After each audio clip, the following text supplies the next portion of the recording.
श्री सद्गुरु देवाय नमः। भाइयों बहनों, आज मैं आपको संत शिरोमणि आनंद श्री परमहंस श्री राम मंगल दास जी महाराज द्वारा संकलित भगवंत चर्चावली से गाजीपुर के लाला रामदीन की कहानी बताने जा रहा हूँ।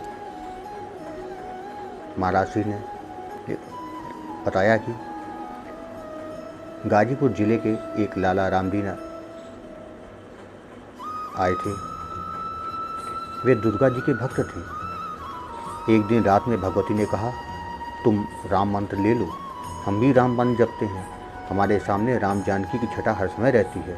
तुम काशी जाकर गंगा स्नान करके शंकर जी, अन्नपूर्णा जी, हनुमान जी, भैरव जी के दर्शन करके जहाँ जहाँ दर्शन है करके एक रात रुक जाना, फिर अवध धाम जाना, तुमको वहाँ गुरु मिल जाएंगे।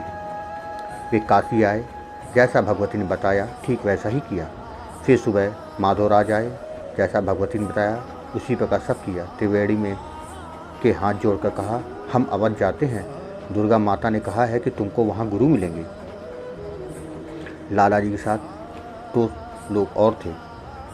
पहले सरयू जी स्नान करके मुख्य मूर्ति दर्शन किया, फिर नए घाट बाबा तुलसीदास मंदिर के पास पहुँचे। मंदिर में वे सोचे कि कुछ गोस्वामी जी का मंदिर है। वहाँ महंत सुखराम दास जी गिरदा लगाए आसन में बैठे थे।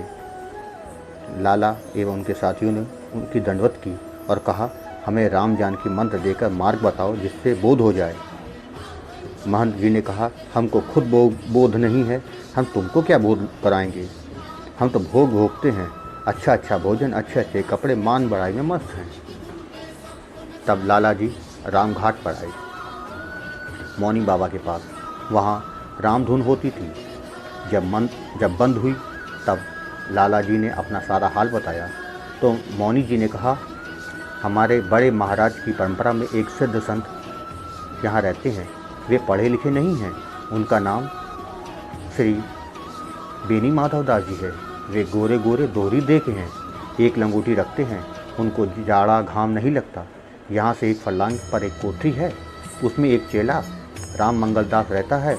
वह भोजन बनाता है, बर्तन मलता है, सब जाति की दवा करता है, सबका मलमूत्र धोता है, दवा का दाम नहीं लेता। वहाँ जाओ तो वहाँ तुम्हारी मुराद अवश्य पूरी होगी। लाला जी 3 आदमी वहाँ आए।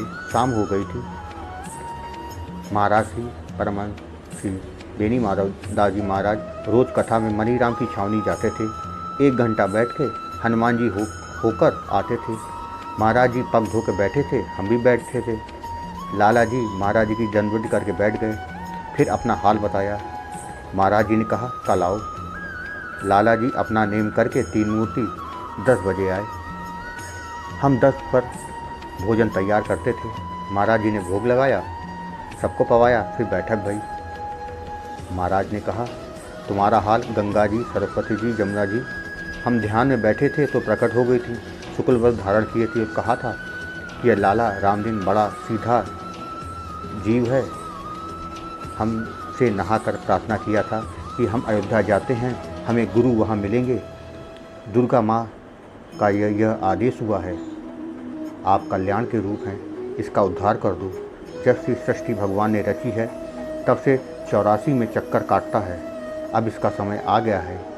एक जीव को संसार से निकालने में महान पुण्य है, जिसे शारदा शेष भी वर्णन नहीं कर सकती। महाराज जी ने लाला को पहले मंत्र बताया, फिर दोनों मूर्ति को बताया। वे दोनों मूर्ति दूसरे दिन चले गए। लाला जी को महाराज जी ने वासुदेव घाट पर रख दिया। लाला जी वहीं रहने लगे। जब 15 दिन जप किया तो राम मंत्र जानकी मंत्र के अक्षर बड़े बड़े होकर सामने आ गए। तब महाराज जी से सारा हाल बताया। महाराज जी ने कहा, तुम्हारे दोनों मंत्र सिद्ध हो गए हैं। फिर महाराज जी ने उनको ध्यान बता दिया। रोज़ रोज़ आते, चौंदक लेते, थोड़ा प्रसाद हम रख देते थे, वह पाते। फिर उनकी दशा विचित्र हो गई। पेंशन पाते थे, अपनी कमाई का अन्न खाते थे। लड़का पोता व और भी सब थे घर में, पत आया करते थे। जब सब कुछ प्राप्त हो गया तब महाराज जी ने कहा, अब तुम घर चले जाओ। फिर महाराज जी की पूजा करके चरणोदक लेके भोजन करके घर चले गए। घर के सब जीव बड़े लायक थे। लाला जी की आनंद की बातें हम कहाँ तक लिखें। महाराज जी कहते हैं वहाँ से पत्र लिखा था कि हम महाराज श्री यानी परमहंस बेनी माधवदास जी महाराज का रोज चरण रख लेते हैं। जब भोग लगाते हैं तो महाराज जी प्रकट हो जाते हैं, तब हम भोग पाते हैं।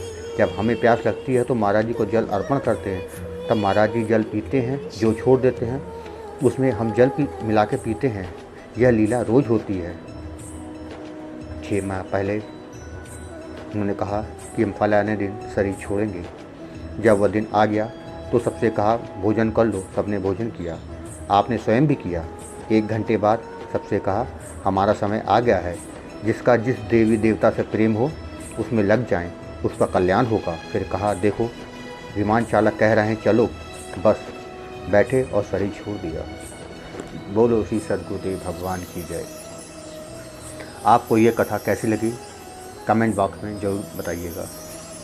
और जो लोग इस YouTube चैनल गोकुल भवन अयोध्या में पहली बार आए हैं उनसे करबद्ध निवेदन है कि इस चैनल को सब्सक्राइब कर दें और बेल आइकन अवश्य दबा दें, ताकि